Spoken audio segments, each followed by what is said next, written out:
Ya pendengar, terima kasih Anda masih bersama kami di Pro 1 RRI Singaraja, kanal informasi dan inspirasi. Masih bersama saya Rizka Desiantra. Pendengar, seperti yang tadi kami informasikan, kami akan mengajak Anda untuk mengetahui bagaimana perlindungan terhadap hak-hak korban dalam tindak pidana kekerasan seksual bersama dengan Fakultas Hukum dari Universitas Panji Sakti Singaraja, yaitu ada Bapak Inyoman Surate, SHM Hum. Om Swastiastu Bapak, selamat pagi. Om Swastiastu, selamat pagi pendengar RRI. Semoga ada dalam keadaan sehat. Iya, terima kasih sebelumnya sudah menyempatkan waktu untuk hadir Pak di RRI Singaraja, dan juga pemirsa YouTube RRI Singaraja juga tengah menonton untuk siaran kita di pagi hari ini dalam dialog interaktif Hai Bali Ken. Dan Pak Nyoman Surate tidak sendirian, juga bersama dengan Bapak Gede Arya Wirasena SHMKN. Om Swastiastu Pak Gede, selamat pagi. Om Swastiastu Ibu, selamat pagi. Iya, terima kasih sebelumnya sudah hadir juga Pak di RRI Singaraja pada pagi ini, dan juga untuk Anda pendengar yang ingin bertanya terkait dengan hak-hak korban dalam tindak pidana kekerasan seksual, Anda bisa ikut bergabung nanti di 0362 24644 dan juga di WhatsApp 081 1399 9790. Kami nantikan untuk atensi Anda pendengar hingga nanti tepat pada pukul 10 waktu Indonesia Tengah. Saya mau langsung ke Pak Nyoman Surate, begitu ya Pak Nyoman. Baik. Ini kalau berbicara terkait dengan, sebelum kita berbicara tentang perlindungan hak-hak korbannya, kita harus paham dulu tentang tindak pidana kekerasan seksual ini apa saja sih Pak sebenarnya yang dikategorikan sebagai tindak pidana kekerasan seksual. Silakan Pak Nyoman.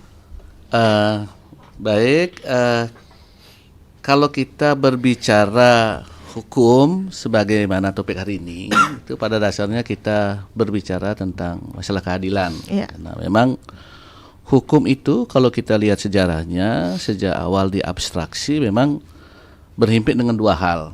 Pertama, berhimpit dengan keadilan, kedua berhimpit dengan ketertiban.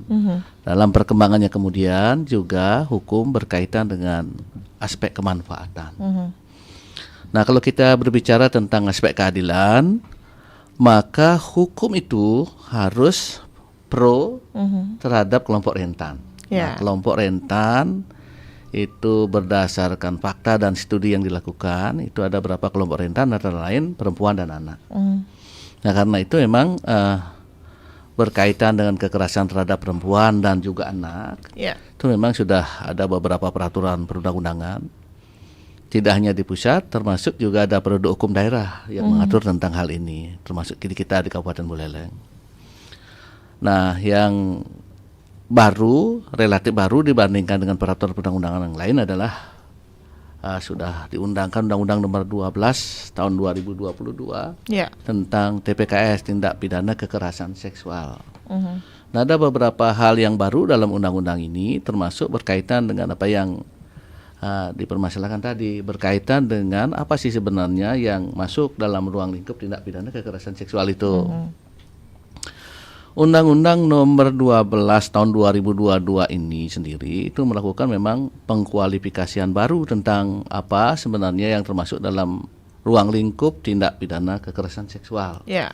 Jadi kalau di peraturan perundang-undangan sebelumnya itu sudah ada pengkualifikasian, itu apa yang dimaksudkan dengan tindak pidana kekerasan terhadap perempuan dan kemudian tindak pidana kekerasan seksual itu di dalam undang-undang ini dikualifikasi baru, diperluas. Jadi ada beberapa tindak pidana yang secara tegas dikategorikan sebagai tindak pidana kekerasan seksual. Nah, pertanyaan tadi menarik, ini lebih umum dulu ya, karena begini. Karena dalam hukum pidana itu memang ada asas yang prinsip, yaitu asas legalitas namanya. Asas legalitas ini memang menentukan bahwa suatu, secara sederhana ya, bahwa tidak ada perbuatan yang dapat dipidana sebelum diatur dalam peraturan pidana. Jadi tidak boleh kemudian dilakukan pemidanaan terhadap perbuatan yang tidak dikategorisasi sebagai tindak pidana. Nah, sehingga ini penting pertanyaannya, apa sih yang dimaksud dengan tindak pidana kekerasan seksual, sehingga nanti pelakunya dapat dipidana karena melakukan tindak pidana kekerasan seksual. Jadi harus jelas, harus diatur secara tegas apa ruang lingkup tindak pidana kekerasan seksual. Dan kualifikasi ini dalam Undang-Undang nomor 12 tahun 2022 itu ada di pasal 4. Dinyatakan di situ bahwa tindak pidana kekerasan seksual itu meliputi pelecehan seksual secara non fisik. Ini mengarah ke hal-hal yang sifatnya psikologis. Karena kan kita tahu bahwa tidak harus mengarah ke fisik. Perbuatan kekerasan seksual itu bisa sifatnya psikis. Yang kemudian yang kedua, pelecehan seksual fisik. Ini jelas, ini kaitannya dengan sentuhan dan lain sebagainya, berkaitan dengan fisikal sifatnya. Kemudian ada pemaksaan kontrasepsi, juga dikategorikan sebagai tindak pidana kekerasan seksual. Ada pemaksaan sterilisasi, ada ini nih yang baru, pemaksaan perkawinan, pemaksaan perkawinan. Kemudian ada penyiksaan seksual, itu sudah lama dikategorikan sebagai tindak pidana kekerasan seksual. Ada eksploitasi seksual, ada perbudakan seksual, dan ini juga yang termasuk baru adalah kekerasan seksual berbasis elektronik. Nah, di ayat 2 pasal 4, pengertian tentang apa yang dimaksud dengan tindak pidana kekerasan seksual ini diperluas lagi. Di sana dinyatakan bahwa selain apa yang dinyatakan di ayat 1, itu juga tindak pidana kekerasan seksual meliputi pertama perkosaan, yang kedua perbuatan cabul, yang ketiga persetubuhan terhadap anak, perbuatan cabul terhadap anak atau eksploitasi terhadap anak. Ini yang memang menjadi titik tekan ya, karena kalau dari fakta-faktanya memang banyak yang menjadi korban kekerasan seksual itu adalah anak. Bahkan kalau kita di Kabupaten Buleleng, sepertinya faktanya menunjukkan segala modus operandi terhadap kekerasan seksual terhadap perempuan dan anak itu sudah ada kejadiannya ya. Kalau tidak di Buleleng misalnya, kejadiannya di Denpasar, tapi pelaku dan korban orang dari Buleleng gitu. Krisis kalau kita di Buleleng. Nah, selain itu juga ada perbuatan pornografi yang melibatkan anak, atau pornografi yang secara eksplisit memuat kekerasan dan eksploitasi seksual. Jadi ada kemudian pemaksaan pelacuran. Ini memang pernah terjadi di Kabupaten Buleleng ya, dulu sekitar tahun 2000-an begitu ya. Kemudian tindak pidana perdagangan orang yang ditujukan untuk eksploitasi seksual. Kemudian ada kekerasan seksual dalam rumah tangga. Ada tindak pidana pencucian uang yang tindak pidana asalnya merupakan tindak pidana kekerasan seksual. Kemudian ada tindak pidana lain yang secara tegas dikategorikan sebagai tindak pidana kekerasan seksual yang diatur dalam peraturan perundang-undangan yang lain. Jadi begitu. Kalau kita lihat di sini memang pengertian tindak pidana kekerasan seksual itu dilakukan kualifikasi dan jauh lebih luas daripada kualifikasi yang dilakukan dalam peraturan perundang-undangan sebelumnya. Baik, berarti sekarang untuk definisinya sendiri lebih luas ya Pak ya, dan beberapa tindak pidananya pun lebih banyak begitu yang bisa di-cover dalam undang-undang ini. Saya mau ke Pak Gede Arya Wirasena. Pak Gede, kalau kita katakan di sini kan perlindungan hak-hak korban ya. Yang mana yang dikatakan sebagai korban? Karena kalau kita lihat dari berbagai macam tindak pidana itu tidak jarang juga ada yang memang wanita yang dengan sadar dan sengaja melakukan berbagai kegiatan yang termasuk dalam kekerasan seksual begitu ya. Nah, siapa saja nih yang bisa dikatakan sebagai korban dari tindak pidana kekerasan seksual? Silakan Pak Gede. Terima kasih Mbak. Terkait dengan hak-hak itu, siapa saja yang dapat disebut sebagai korban? Dia yang dirasa mengalami langsung terkait dengan apa yang disampaikan oleh Pak Nyoman tadi. Misalnya seperti kekerasan seksual itu dalam salah satu contoh yang saya ambil di dalam pasal 10 ayat 1 Undang-Undang tentang Tindak Pidana Kekerasan Seksual 12 tahun 2022 terkait dengan pemaksaan perkawinan misalnya ya kan. Korbannya itu siapa? Yang mereka pasangan suami istri yang dipaksa untuk melaksanakan perkawinan. Artinya apa? Ketika suatu perkawinan itu dipaksakan, kita lihat dalam undang-undang perkawinan bahwasannya perkawinan itu kan adanya ikatan perkawinan antara laki-laki dan perempuan untuk membentuk rumah tangga berdasarkan ketuhanan Yang Maha Esa. Di dalam pasal 1 Undang-Undang Perkawinan sudah menyatakan jelas bahwa apabila perkawinan itu dilangsungkan, ada pasangan suami maupun istri atau laki-laki maupun perempuan, itu tidak boleh ada unsur paksaan. Ya. Ya kan? Karena perkawinan ini sifatnya sudah sakral berdasarkan ketuhanan yang Maha Esa. Ya. Akan tetapi apabila perkawinan itu ada unsur paksaan dari pihak ketiga maupun dari orang tua atau keluarganya, jadi itu sudah dapat dikategorikan di tindak pidana kekerasan seksual di dalam pasal 10 ayat 1 itu. Itu yang salah satu saya ambil contoh karena ini merupakan pembaharuan daripada tindak pidana kekerasan seksual yang dalam hal ini memberikan pemahaman bagi mereka pasangan calon suami maupun istri yang dipaksa untuk melaksanakan yang namanya perkawinan gitu. Salah satunya. Bagaimana dengan misalnya katakanlah wanita yang memang dengan sengaja melakukan berbagai tindak pidana kekerasan seksual misalnya begitu ya, tapi dia menggunakan dirinya dia sendiri, apakah itu bisa disebut sebagai korban atau bagaimana Pak kalau dari kacamata hukum? Maksudnya atas inisiatifnya sendiri. Kalau Iya. misalnya menurut saya, kalau berdasarkan inisiatifnya sendiri itu kan sudah tidak ada unsur paksaan nih. Karena kemauannya sendiri dia melakukan suatu perbuatan hukum. Oke. Ya kan? Apabila dinyatakan itu unsur pemaksaan, maka ketika si korban ini tidak menginginkan suatu hal yang terjadi terhadap perbuatannya, kemudian dipaksakan untuk melaksanakan sesuatu, itu baru unsur pemaksaan. Artinya apa? Contoh, ada pasangan, balik lagi terkait dengan pemaksaan perkawinan, ada pasangan calon suami maupun istri, ketika salah satu pihak misal punya hubungan lain dengan pihak ketiga yang sudah serius dan sebagainya, tapi terhadap perkembangannya ternyata salah satu pihak dijodohkan, ya kan? Atas inisiatifnya sendiri dia sudah tidak ingin untuk dijodohkan. Akan tetapi ada pemaksaan daripada keluarga untuk menjodohkan pasangan ini kawin dengan pihak ABC, misalnya seperti itu, sehingga masuklah dalam unsur ini. Ya, jadi yang melaporkan adalah si korban. Si korbannya ini. sendiri. Oke, baik, berarti yang disangkakan adalah keluarganya, Ya, begitu ya. gitu ya. Baik, nah semoga kita sudah mempunyai kesamaan persepsi ya Pak ya terkait Ada dengan hal yang Ya, boleh saya silakan. tambahkan? Silakan, Bapak. Ini nih, tentang pemaksaan ini. Tadi kan disebut dalam undang-undang TPKS bahwa tindak pidana kekerasan seksual dalam rumah tangga itu juga terkategori dapat dipidana dengan undang-undang TPKS. Ya. Karena apa? Dikenal istilah marital rape itu.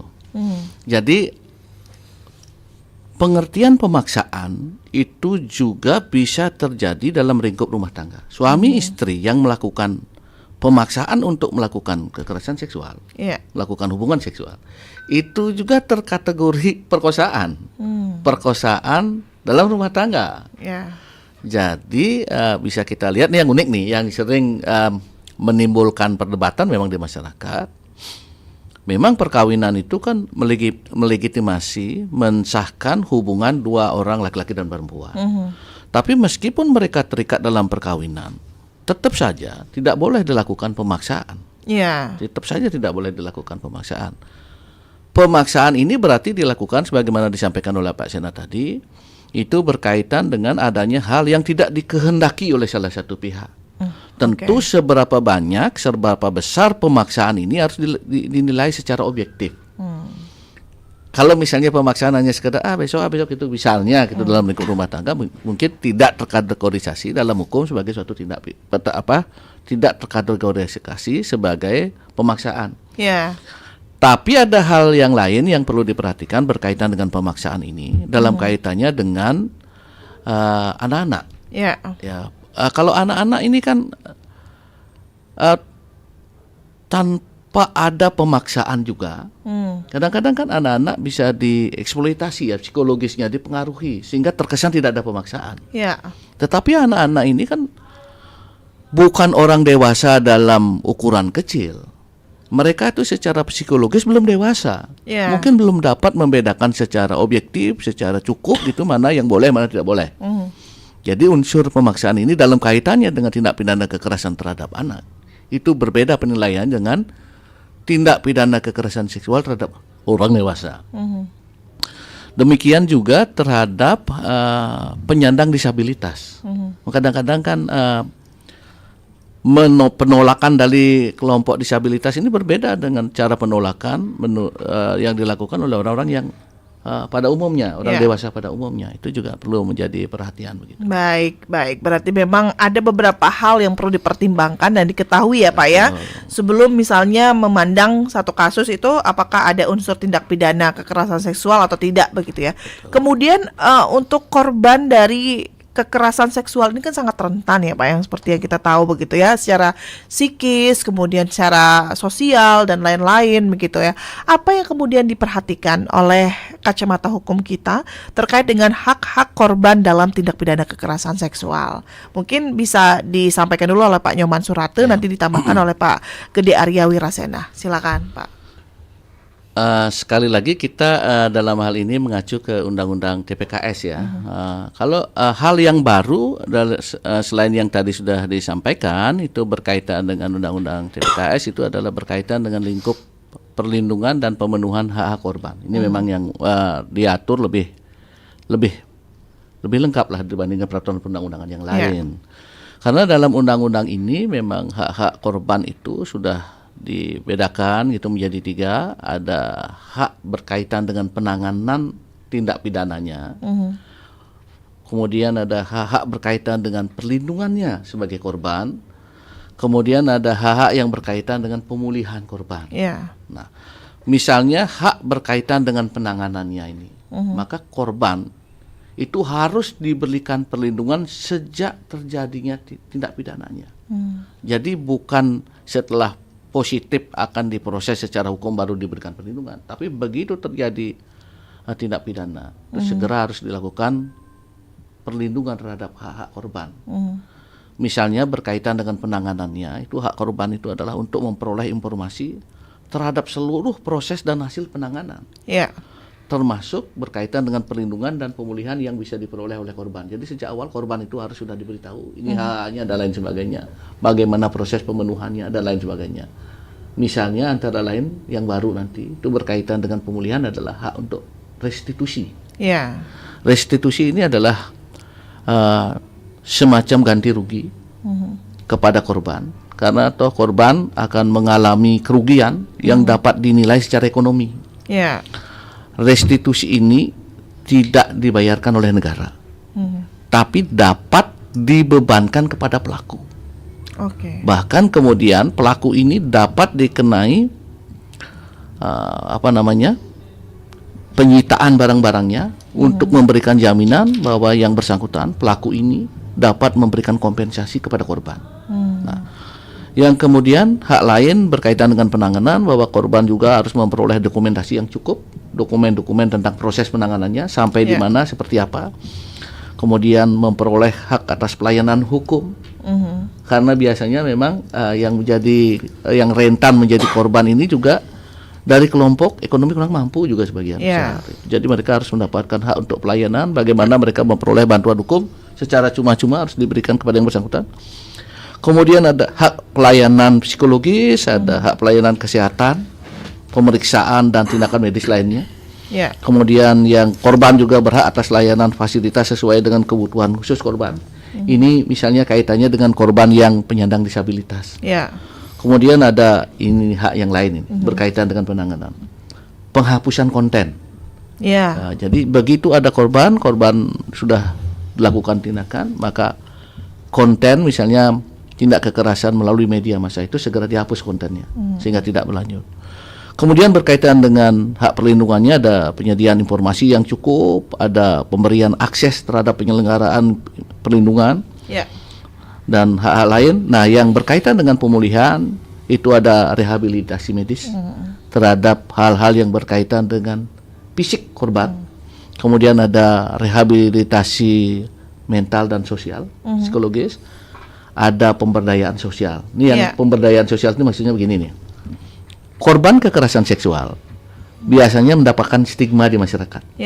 Sehingga korban kekerasan seksual ini menjadi lebih berat bebannya. Sehingga dia masuk ke dunianya sendiri, dia merasa kesulitan untuk melakukan sosialisasi lagi ke masyarakat. Maka karena itu masyarakat harus membantu sebenarnya. Jadi tidak hanya penegak hukum dan pendamping saja, tapi masyarakat juga harus berpartisipasi. Tadi sudah disebutkan, hak yang lain adalah berkaitan dengan restitusi. Restitusi itu sebagaimana tadi disampaikan, itu ganti rugi yang diberikan kepada korban, yang pembebanannya dapat diberikan kepada pelaku. Korban juga boleh atau dapat memperoleh kompensasi. Nah, kalau kompensasi ini dari negara atas beban ekonomi maupun sosial yang dialami oleh korban. kemudian hak pemulihan yang lain adalah dibantu untuk melakukan reintegrasi sosial. Nah, dalam TPKS bahwa hak korban ini harus diberikan sejak awal proses kemudian sampai akhir penanganannya secara hukum. Dan ditegaskan bahwa berkaitan dengan TPKS yang korbannya anak-anak itu tidak boleh diselesaikan di luar pengadilan. Tidak boleh diselesaikan di luar pengadilan. Kecuali pelakunya juga anak-anak. Ini konsepnya begini, karena belakangan kan ada konsep apa itu istilahnya Pak Sana itu restorasi justice. Nah, itu ada perkara-perkara pidana yang diarahkan untuk dapat diselesaikan secara kekeluargaan dengan titik tekan pemulihan keadaan. Jadi korban diajak bersama-sama masyarakat, diajak bersama-sama untuk memilihkan situasinya sehingga seolah-olah dampak negatif dari tindak pidana ini dapat diselesaikan. Nah, jadi kan penyelesaiannya di luar proses hukum, katakanlah demikian. Nah, dalam TPKS untuk untuk tindak pidana yang korbannya anak-anak itu ditutup kemungkinannya. Barangkali demikian. Ya, baik, berarti memang hal-hal titik tekan inilah yang perlu menjadi perhatian tengah masyarakat, begitu ya Pak ya. Kemudian apakah ada pengkhususan begitu ya untuk korban-korban yang menerima perlindungan hak-haknya dari tindak pidana kekerasan seksual? Mungkin Pak Sena bisa menambahkan, silakan Pak. Baik, saya menambahkan dari pernyataan Pak Nyoman Surate. Saya merujuk pada Undang-Undang 12 tahun 2022 terkait dengan perlindungan korban. Di dalam pasal 42 sudah menyatakan bahwa apabila korban tindak pidana kekerasan seksual ini telah melaporkan kepada pihak kepolisian, selama kurang lebih 1x24 jam laporan itu diterima. Kemudian kepolisian juga harus bekerja sama dengan LPKS, Lembaga Pelindungan Saksi dan juga Korban, untuk dapat memberikan pendampingan kepada korban yang melakukan pelaporan kepada pihak kepolisian. Ya kan? Seperti tadi yang disampaikan oleh Pak Nyoman, ada RJ di sana, restoratif justice. Agar RJ ini tidak selalu digunakan bagi pelaku untuk dapat mencari kepentingannya sendiri. Artinya apa? Ketika pelaku ini melakukan suatu tindak pidana yang merugikan korban, RJ ini dikeluarkan, yang notabene misalnya korban itu adalah keluarganya misalnya, agar tidak terjadi permasalahan berkelanjutan dan sebagainya, lebih baik kita menyelesaikan secara keluargaan misalnya seperti itu. Agar tidak selalu RJ ini digunakan bagi pihak pelaku, ya kan? Walaupun misalnya dapat diselesaikan secara keluargaan, seharusnya menurut saya hukum ini terus tetap berjalan. Ya kan, tidak semata-mata RJ dikeluarkan clear masalahnya. Kalau misalnya seperti itu, takutnya ada tekanan dari pihak korban. Artinya apa? Ketika RJ ini dikeluarkan, ada intervensi dari pihak keluarga pelaku misalnya untuk tidak melanjutkan perkara ini atau kasus ini, sebaiknya kita diselesaikan secara keluargaan. Kalau misalnya seperti itu, sanksi yang ada di dalam kitab Undang-Undang Hukum Pidana itu tidak berlaku, apalagi yang ada di Undang-Undang Tindak Pidana Kekerasan Seksual tidak berlaku lagi. Efek jerahnya di mana? Gak bisa dong, ya kan? Kenapa aturan itu terdapat sanksi? Untuk dapat memberikan efek jerah kepada pelaku yang telah melakukan perbuatan pidana, ya kan? Akan tetapi RJ ini dapat dipergunakan, kita lihat daripada situasinya, ya kan? Sampai mana, sejauh mana dia melakukan tindak pidana ini. Misalnya ketika dia melakukan tindak pidana pelecehan seksual terhadap anak di bawah umur misalnya, secara psikis anak ini pasti akan terganggu, sangat terganggu. Maka di sana diperlukan adanya psikolog untuk dapat memberikan pendampingan kepada korban yang tertindih terkait dengan perbuatan seksual ini, ya kan? Kemudian seperti tadi yang disampaikan sama Pak Nyoman, adanya pemulihan, ya kan? Ketika kita membicarakan masalah pemulihan ini, apabila si korban itu mendapatkan tindak pidana kekerasan seksual terhadap si pelaku, pemulihan ini akan bisa dijalankan nggak? Akan ada perubahan nggak bagi korban secara psikis akan terganggu, ya kan? Agar tidak sekali lagi RJ bisa digunakan, akan tetapi si pelakunya tidak jerah.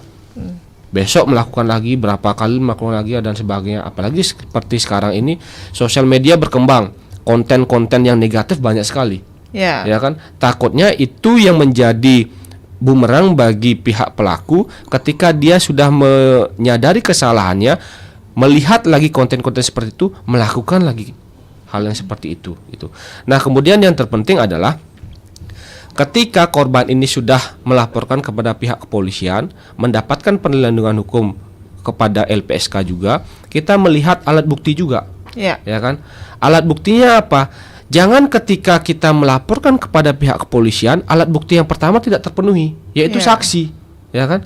Misalnya nih, ada si A perempuan melaporkan kepada pihak kepolisian, ditanya, ada nggak yang melihat? Tidak ada, ya kan? Kemudian kedua, misalnya alat buktinya keterangan ahli kalau misalnya di pengadilan. Ketiga ada surat misalnya, ada nggak surat yang menyatakan bahwa nanti kamu gini dan sebagainya, mengarahkan ke sana nggak?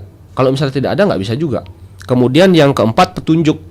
Seperti yang tadi disampaikan Pak Nyoman, ada video kah, ada foto kah yang disebarkan dan sebagainya. Itu menjadi bukti petunjuk bagi pihak kepolisian untuk mengetahui apakah ini ada unsur pidana ataukah tidak. Menguatkan daripada laporan korban, ya kan? Kemudian nanti ada lagi keterangan terdakwa apabila dipersidangkan. Artinya apa ketika kita melihat alat bukti ini?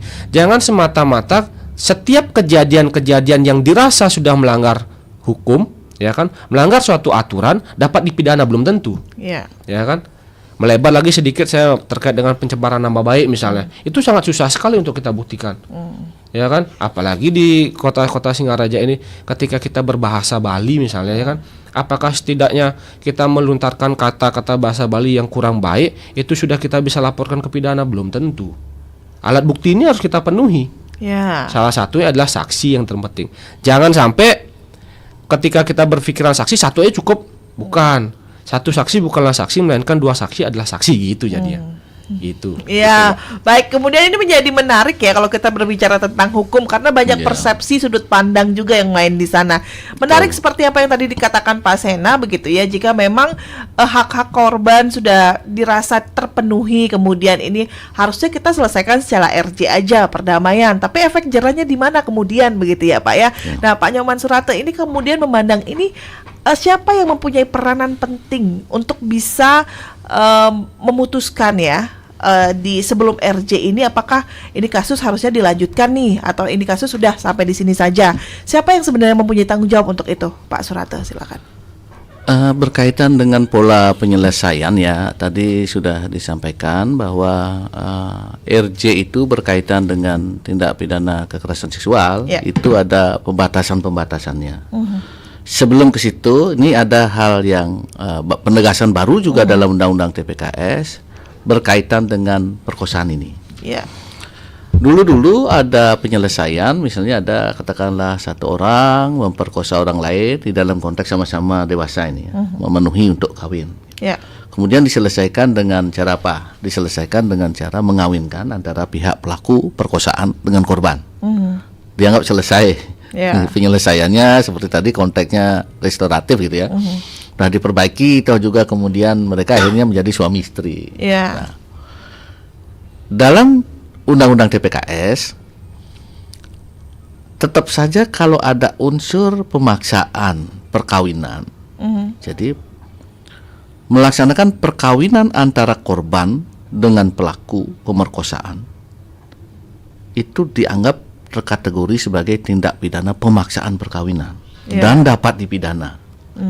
Dengan konteks itu berarti ada beberapa hal yang penyelesaian secara restoratif itu menjadi terhalang dia, tidak bisa diselesaikan. Tapi prinsipnya yang menentukan apakah suatu tindak pidana itu dapat diselesaikan secara restoratif, kuncinya itu dari korban.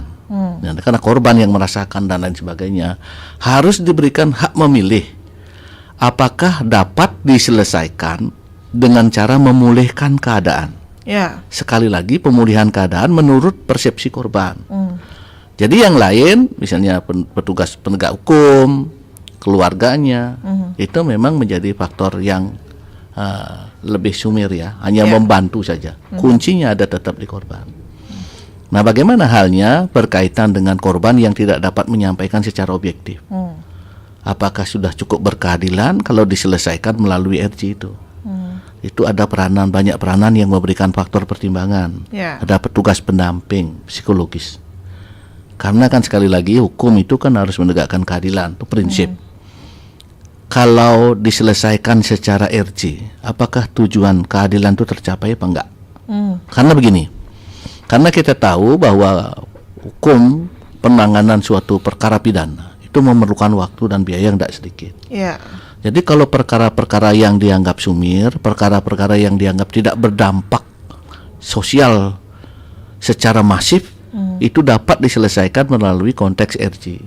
Ya. Supaya praktis dia tidak menumpuk perkaranya, sehingga menyebabkan hal-hal lain yang lebih penting menjadi terabaikan. Muncullah konsep RJ ini. Tapi tetap, sebagaimana tadi disampaikan, konsep RJ ini harus berpijak kepada tujuan hukum yang utama, yaitu keadilan itu tadi. Ya. Jadi baru dapat diselesaikan secara RJ apabila memang berkeadilan bagi korban.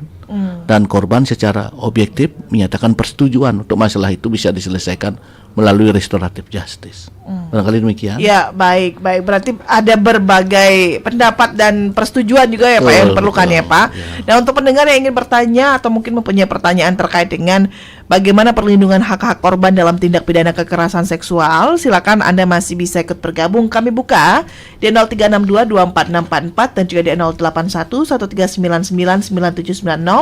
Kita masih bersama dengan Fakultas Hukum Universitas Panji Sakti Singaraja. Ada Bapak Nyoman Surate SHM Hum dan juga ada Pak Igede Arya Wirasena SHMKN. Kami nantikan untuk atensi Anda pendengar hingga pukul 10 nanti waktu Indonesia Tengah. Namun sebelum itu kita rehat dulu dengan satu buah iklan layanan masyarakat berikut ini. Tetaplah bersama kami. Anda masih mendengarkan Pro 1 RRI Singaraja. Kanal informasi dan inspirasi. Pro 1. Teman-teman bahagia sekali pulang sekolah. Beda halnya denganku. Kamu yang gak becus mengurus rumah tangga. Aku selalu takut pulang ke rumah. Takut ketika melihat orang tuaku selalu bertengkar. Ayah selalu marah dan memukul ibu.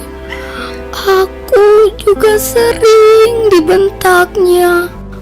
Aku berharap aku tidak pulang ke rumah.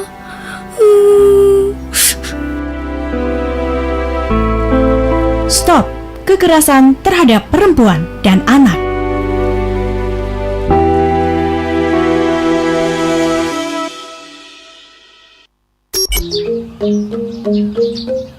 Swastiastu. Swastiastu. Mimi panak tiangi saget sebengaja anak lo jegeng. Nyen kajaannya deh. Tunangan tiang lah Mi, alias calon mantun Mimi nih. Mi, singkeng itu yang lakar nganten lah Mi. Tidak Mimi Dewa Ratu. Adi mendadak gati nage nganten nih. Cek cara anak meli godoh dogen. Hitungan anak ento. Tongos, kursi, meja, tur biayanya ken tuh deh. Tenang Mi, RRI dogen nyewa tongos. Sound system lengkap, tongos linggah, biayanya terjangkau Mi. Mimi tinggal mepayas jak nerima tamu dogen, delebihan mekena Mi. Tapi amplopnya Mimi nyuang nah. Nah. RRI Singaraja menyewakan wantilan untuk keperluan pernikahan. Tempat seminar lengkap dengan sound systemnya. Info lengkap hubungi Dewa Sudiarte WA 081 547 068 06 atau Dewa Ayu Asri WA 081 558 364 729. RRI Singaraja, Jalan Gajah Mada 144 Singaraja, Bali.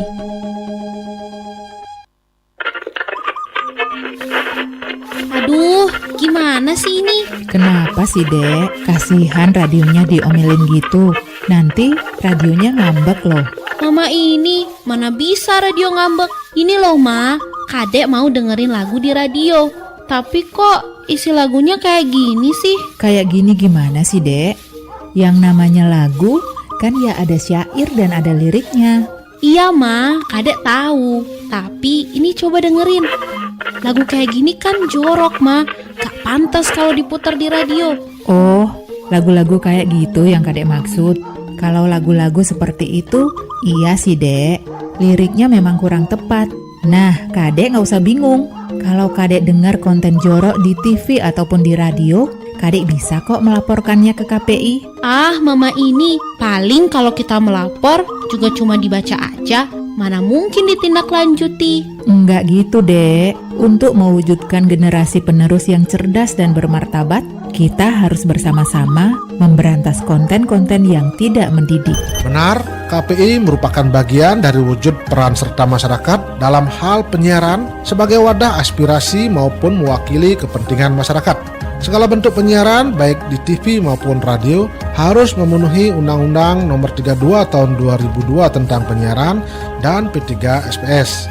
Jangan ragu dan segan untuk melaporkan konten penyiaran yang tidak mendidik ke KPID Bali, Jalan Cagong Tresna 65 Denpasar, atau melalui berbagai sarana medsos. Segala bentuk laporan atau aduan dan aspirasi akan kami proses dengan cepat.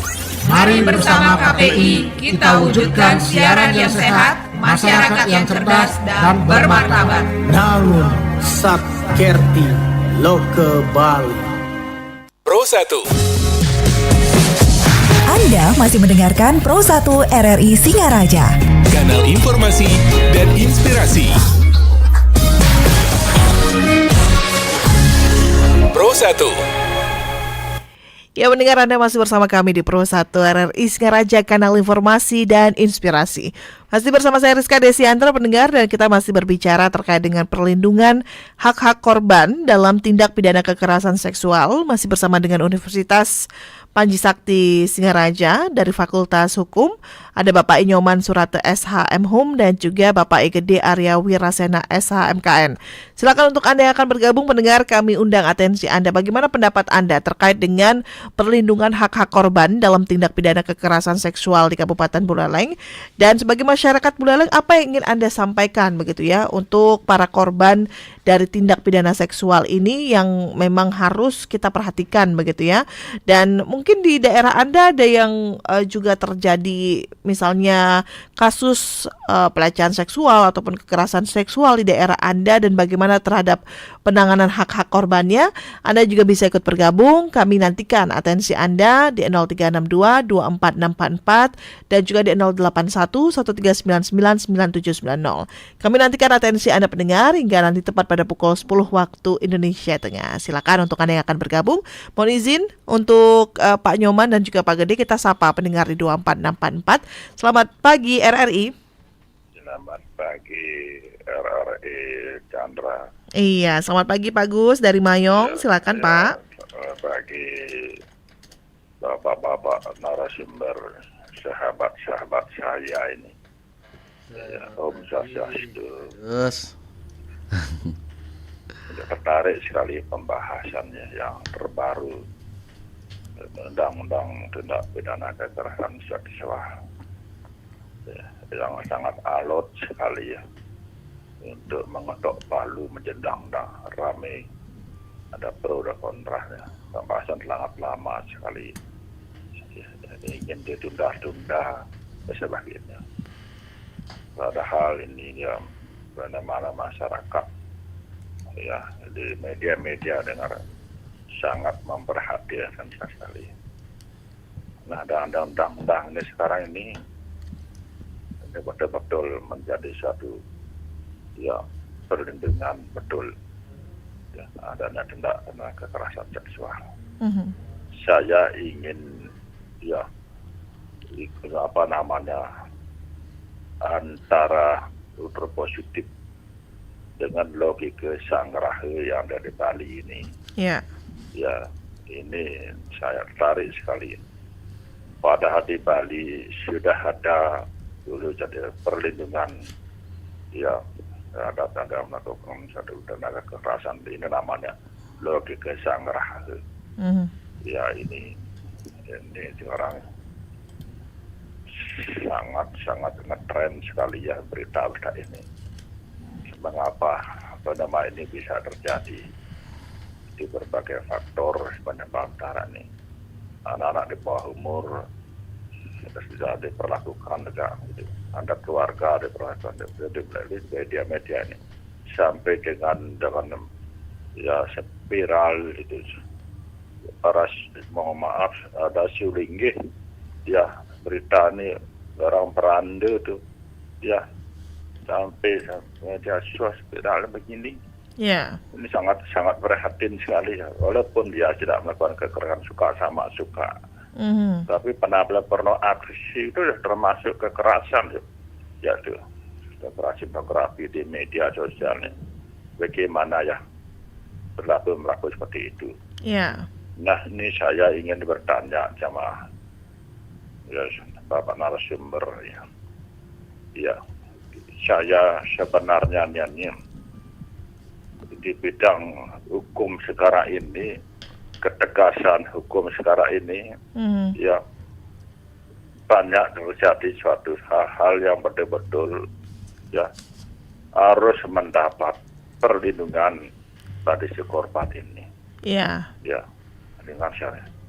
Aspek psikologis, ya aspek fisik ini, ya sangat trauma banget. Nah, saya pernah di desa saya, ya desa saya seorang kakek itu mencabuli cucunya. Pertama awal cucunya diberikan jajan, diberikan ini, diberikan itu. Sayang sekali sama cucu. Baik. Mohon maaf, tapi sangat prihatin. Kok disedobohi cucunya? Baik, sama amit-amit, cari begini. Ya, makanya saya mendengar seperti itu. Apa ya upaya di desa ini? Apakah tiap-tiap desa? Nah, saya ingat sama Pak Surati ini. Iya. Saya masih seangkatan sama beliau nih, mendirikan LPPH. Baik. Bahwa pelayanan hukum. Iya. Ya, di kita ini, di desa ini, adakah berikan konsultasi hukum?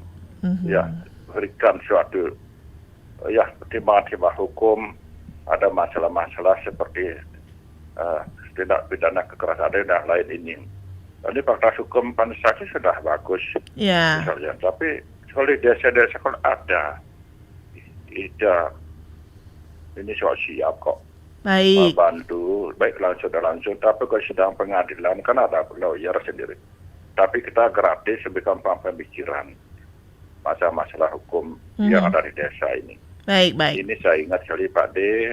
Ya, mudah-mudahan nanti memfasilitasi pada hukum Pandai Sakti tiap-tiap desa yang ada di wilayah ini, ya memberikan suatu, ya bagaimana caranya ini, supaya bisa menyadarkan masyarakat bahwa itu tidak boleh lakukan ada pelanggaran. Ya, baik. Terima kasih Pak Gus. Luar biasa ya perhatiannya Pak Gus Maung terhadap para korban, kemudian juga tindakan-tindakan kekerasan seksual yang ada di sekitar beliau. Terima kasih, nanti akan ditanggapi oleh kedua narasumber kita. Untuk Anda yang lain pendengar, silakan, kami masih akan buka untuk satu penelpon saja begitu, karena waktu kita sudah hampir mendekati pukul 10 waktu Indonesia Tengah. Silakan untuk Anda yang akan ikut bergabung, ingin bertanya, mempunyai perhatian juga yang sama terkait dengan kekerasan seksual begitu ya, tindak pidana kekerasan seksual. Silakan kami undang atensi Anda di 0362 24644 serta di 081 1399 9790 ya. Kita sapa dulu pendengar. Baik, terputus ternyata. Kita akan tanggapi. Pak Nyoman silakan bisa memberikan tanggapan, nanti ditambahkan oleh Pak Senangge. Silakan Pak Nyoman. Pertama, kami menyampaikan terima kasih kepada Gus Maung ya atas atensinya. Beliau memang dulu pernah beberapa kali ke kampus. Beliau memang punya atensi yang sangat baik terhadap permasalahan sosial ya.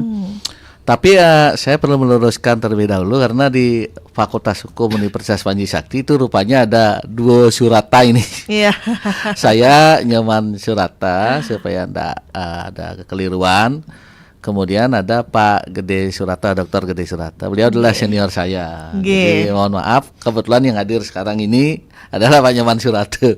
Nanti di sebelumnya Pak Gede sudah menyampaikan juga pencerahan. Jadi begini Pak Gus, memang persis seperti yang tadi disampaikan. Dalam hal ini ada seperti fenomena kontradiksi begitu. Jadi begini. Kalau kita lihat hakikinya, manusia itu kan membentuk rumah tangga untuk saling melindungi. Ya. Jadi selain memenuhi kebutuhan fisik dan non fisik, juga untuk memberikan perlindungan. Tapi tadi kontradiksinya justru tindak pidana kekerasan seksual itu banyak terjadi di lingkup rumah tangga. Itu di situ ada kontradiksinya, kok bisa seperti itu ya. Kontradiksi lain misalnya bahwa kesadaran bersama tentang betapa kekerasan seksual itu menimbulkan dampak yang sangat memprihatinkan. Tidak hanya terhadap korban tetapi juga kepada masyarakat secara keseluruhan. Tapi ada fakta yang menunjukkan bahwa kecenderungan terjadinya tindak pidana kekerasan seksual terhadap perempuan itu selalu naik, kecenderungannya naik. Bahkan Komnas Perempuan pernah melakukan studi dari tahun 2008 sampai tahun 2019, itu menjadi bagian dari naskah akademik penyusunan undang-undangnya. Itu peningkatannya sampai di angka 792%. Itu kan suatu hal yang memprihatinkan sekali itu ya. Nah betul, maka dalam undang-undang TPKS apa yang dilakukan, partisipasi yang dapat dilakukan oleh masyarakat, antara lain melakukan secara bersama-sama menyebarkan isu tentang perlindungan kepada korban kekerasan ini. Itu yang dapat dilakukan. Kemudian hal lain yang penting tambahan, bahwa satu hal berkaitan dengan penyelesaian tindak pidana kekerasan seksual. Karena itu tadi banyak terjadi di lingkup rumah tangga. Maka begitu ada tindak kekerasan seksual, maka bagi korban ini menimbulkan masalah ini, karena pelakunya ada di lingkup rumah tangga. Kecenderungannya ada perasaan tertekan, takut untuk melapor. Karena sampai sekarang ada beberapa hal yang masih sifatnya itu delik aduan. Itu untuk melapor saja korban merasa sulit ini, karena nanti selesai melapor tuh harus pulang ke rumah. Nah dalam hal seperti itulah memang harus ada jaminan bahwa si pelaku itu tidak memiliki kesempatan yang cukup untuk mengulangi lagi perbuatannya. Dan korban ini merasa aman. Disitulah diperlukan adanya shelter atau rumah aman. Nah, kita berharap mungkin di kabupaten sudah disediakan sarana prasarana untuk itu. Karena hal itu memang Mbak Rizka penting banget itu. Penting banget ada kepastian bagi korban bahwa setelah prosesnya ini berjalan, itu si korban akan memperoleh perlindungan yang cukup dari pelaku. Ya, karena itu pelaku ini perlu dibatasi hubungannya dengan korban agar satu, tidak melakukan lagi perbuatannya. Kedua, tidak memberikan tekanan psikologis kepada korban untuk menyelesaikan masalah ini secara berkeadilan. Ya, barangkali demikian yang dapat disampaikan. Baik, terima kasih Pak Nyoman ya. Terima kasih juga Pak Gus Maung ya, walaupun ada kesalahan mungkin. Tapi nggak apa-apa ya, esensinya tetap sama. Terima kasih Pak Gus Maung di Mayong. Pak Sena silakan, bisa menambahkan, silakan Pak. Baik, saya tambahkan terkait dengan pertanyaan Pak Agus dari Mayong yang disampaikan terkait dengan logika sanggraha itu ya. Nah, kemudian kita merujuk dalam Undang-Undang Tindak Pidana Kekerasan Seksual di dalam pasal 67 yang dimana hak korban itu meliputi hak atas penanganan, kedua perlindungan dan juga hak atas pemulihan.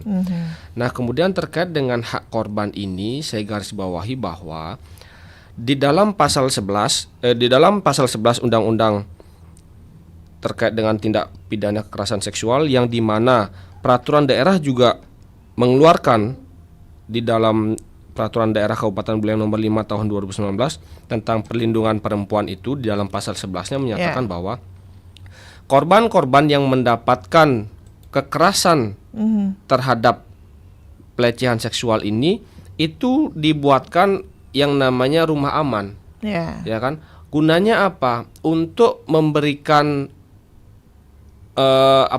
perkembangan terhadap si korban ini, artinya ruang lingkup atau interaksinya itu lebih baru lagi dia untuk dapat mendapatkan pemulihan terhadap kekerasan-kekerasan yang dia dapatkan.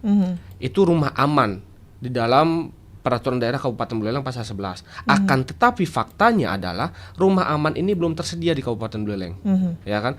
Jadinya itu merupakan dampak negatif bagi korban yang mendapatkan kekerasan seksual, dalam hal ini Undang-Undang tindak pidana kekerasan seksual sudah menyarankan untuk mendapatkan perlindungan bagi pihak korban, dalam hal ini diberikan rumah aman, akan tetapi realitanya belum ada di Kabupaten Buleleng. Kebetulan mahasiswa saya mengambil judul skripsi terkait dengan rumah aman ini. Nah, ternyata melalui penelitiannya rumah aman belum tersedia di Kabupaten Buleleng. Sehingga itulah dampak negatif daripada aturan-aturan yang sudah ada, akan tetapi penerapannya belum terjadi, belum ada. Sehingga dari korban ini sepertinya banyak sekali dampak negatif yang dia rasakan, ya kan? Nah, itu yang pertama. Kemudian untuk korban ini ada juga layanan pengaduan dan penanganan korban, dapat ditunjuk Pusat Pelayanan Terpadu Pemberdayaan Perempuan dan Anak atau P2TP2A. Ya kan? Itu juga nanti akan menyarankan ke rumah aman untuk dia diberikan suasana baru, ya kan? Karena dia secara psikisnya terganggu, ya kan, tidak baik, sehingga rumah aman ini diberikanlah untuk merasa ketenangan bagi pihak korban dengan didatangkan psikolog untuk dibaikan dan sebagainya. Hasilnya apa? Balik lagi, ini belum ada fasilitas, ya kan? Sama seperti RJ tadi. Saya menyampaikan bahwasannya RJ itu tidak semata-mata bisa menyelesaikan suatu perkara atau kasus. Saya setuju, ya kan? Kalaupun sekarang misalnya apa-apa di RJ, kapan dong ada dampak bagi mereka pelakunya, ya kan? Kalau misalnya seperti itu, sama juga seperti rumah aman ini. Aturan sudah mengatur terkait dengan hal itu, akan tetapi penerapannya tidak ada, ya kan? Berarti kan kita bisa lihat adanya kesenjangan di sana. Bagaimana terhadap korban ini sudah mendapatkan kekerasan seksual, harusnya dia mendapatkan perlindungan, fasilitasnya tidak ada, ya kan? Sama seperti kita misalnya, apa sih bedanya kita makan di warung dengan restoran? Atau juga ujung-ujungnya di warung nasi campur, restoran nasi campur, tapi grade harganya kenapa beda? Karena fasilitas yang kita diberikan, ya kan? Itu juga sebaliknya terkait dengan aturan. Aturan-aturan yang ada di Indonesia, karena sistem kita adalah civil law, undang-undang sudah menyatakan tegas ini loh. Tapi bagaimana penerapannya? Ketika penerapan itu sudah diberikan, hak terhadap korban ini pasti akan didapat, ya kan? Kalau misalnya seperti ini, kesimpulannya hak korban nggak dapat dong. Fasilitas dia nggak diberikan, gimana caranya untuk mendapatkan haknya? Gitu. Nah, kemudian terkait dengan balik lagi logika Sanggraha ini, itu adalah pernyataan yang saya pahami hamil di luar perkawinan akibat hubungan seksual yang dimana pihak laki-laki akan menjanjikan mengawini daripada si perempuan, alhasil dia tidak melakukan hal itu, ya kan? Nah, kita bisa lihat seperti tadi pasal 10 itu, ya kan? Misal sekarang ketika melakukan adegan seksual seperti itu, adakah unsur pemaksaan ataukah tidak? Ketika ada unsur pemaksaan, kita masukkan aja ke unsur pidana itu, ya kan? Di dalam pasal 10. Kalau misalnya tidak, bagaimana bentuk pertanggungjawaban daripada laki-laki? Sama juga demikian. Ketika pacaran misalnya diiming-imingi, iya saya dan sebagainya, akan tetapi realitanya tidak, kan kasihan juga terhadap korban, ya kan? Intinya penyampaian saya ini terhadap tindak pidana kekerasan seksual terus tetap jalan bagi pihak korban. Aturan-aturan hukum harus dijalankan. Jangan sampai ada pertimbangan-pertimbangan bahwa ini bisa diselesaikan secara keluarga, saya tidak setuju.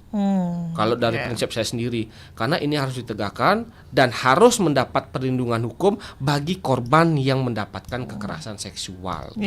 Kembali lagi, Indonesia adalah negara hukum ya Pak Sena ya. Memang hal-hal itu perlu menjadi perhatian dan pertimbangan juga.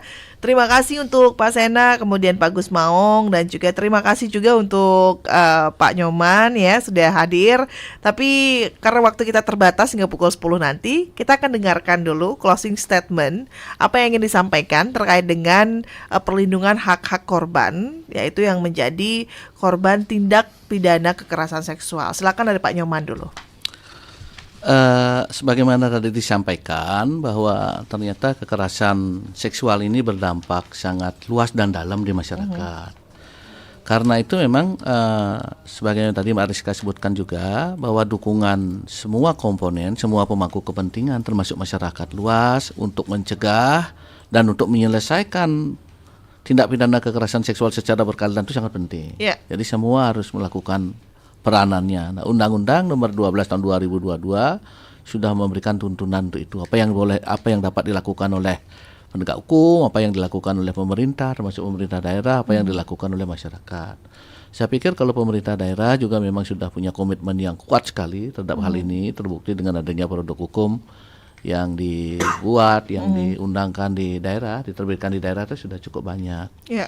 Nah, cuma begini, saya ingin juga menyampaikan kepada masyarakat kalau memang ada permasalahan berkaitan dengan materi tadi dan masalah-masalah hukum lain itu dapat berkonsultasi atau mendiskusikan masalahnya ke Fakultas Hukum Universitas Panji Sakti. Yeah. Karena di kami kan ada beberapa dosen yang memiliki keahlian di berbagai bidang hukum. Jadi kalau Bapak Ibu konsultasinya ke Fakultas Hukum, itu bisa dibahas dari berbagai aspek ya. Yeah. Dan kemudian sebagaimana tadi disampaikan Pak Sena, memang dalam proses penyelesaian TPKS, tindak pidana kekerasan seksual, itu memang semua faktor yang mendukung itu harus mendukung secara cukup. Baik regulasinya, baik sarana prasarana, baik kemudian ada komitmen petugas dan dukungan masyarakat itu harus secara simultan saling mendukung. Barangkali demikian. Ya, baik, terima kasih Pak Nyoman Surate atas closing statement-nya. Silakan Pak Sena bisa memberikan closing statement, Pak. Baik, terkait dengan hal ini saya tambahkan bahwasannya di Fakultas Hukum itu memiliki yang namanya LKBH, Lembaga Konsultasi dan Bantuan Hukum. Ya. Jadi apabila masyarakat khususnya Kabupaten Buleleng memiliki permasalahan hukum, datang saja ke Fakultas Hukum, nanti akan diarahkan ke LKBH, ya kan? Nanti akan diberikan konsultasi terhadap permasalahan hukum yang tertimpa kepada masyarakat yang ada di Buleleng. Itu free, gratis. Jadi kalaupun nanti misalnya ada pencapaian sampai dengan jalur litigasi, kami juga memiliki advokat-advokat yang berpengalaman di bidangnya. Bisa kita berikan bantuan hukum secara cuma-cuma atau pro bono maupun pro deo. Tidak dipungut biaya, ya kan? Silakan masyarakat Kabupaten Buleleng datang ke LKBH secara gratis, sampaikan permasalahan hukum yang terjadi, kita akan berikan solusinya seperti apa. Nanti kempulnya ada di masyarakat, ya kan? Nanti seperti apa masyarakat akan menerimanya maupun diselesaikan secara non litigasi, silakan. Karena masyarakat yang punya kempulnya sendiri. Baik. Gitu. Baik, terima kasih untuk Pak Sena juga sudah memberikan closing statement. Dan terima kasih untuk Anda yang sudah mendengarkan ya. Jadi untuk Anda yang memerlukan bantuan hukum dan juga memerlukan konsultasi hukum, mungkin bisa datang di Universitas Panji Sakti Singaraja begitu, karena memang disediakan juga layanannya secara gratis ya Pak Sena ya. Jadi silakan datang, silakan berkonsultasi, atau mungkin untuk Anda yang ingin menempuh pendidikan juga ya di Fakultas Hukum, bisa langsung datang ke Fakultas Hukum Universitas Panji Sakti Singaraja. Dan terima kasih sekali lagi kami ucapkan kepada Pak Nyoman Surate SHM Hum dan juga Bapak Igede Arya Wirasena SHMKM udah datang dan juga sudah memberikan kita berbagai pengetahuan terkait dengan perlindungan hak-hak korban dalam tindak pidana kekerasan seksual. Saya Rizka Desiandra pendengar pamit undur diri dari ruang dengar Anda. Terima kasih untuk atensi Anda. Selepas ini jangan kemana-mana karena kami masih akan hadirkan rangkaian informasi lainnya dalam Singaraja siang ini. Saya Rizka Desiandra, selamat siang dan tetaplah bersama kami di Pro 1 RRI Singaraja, kanal informasi dan inspirasi. The new mobile application RRI Playgo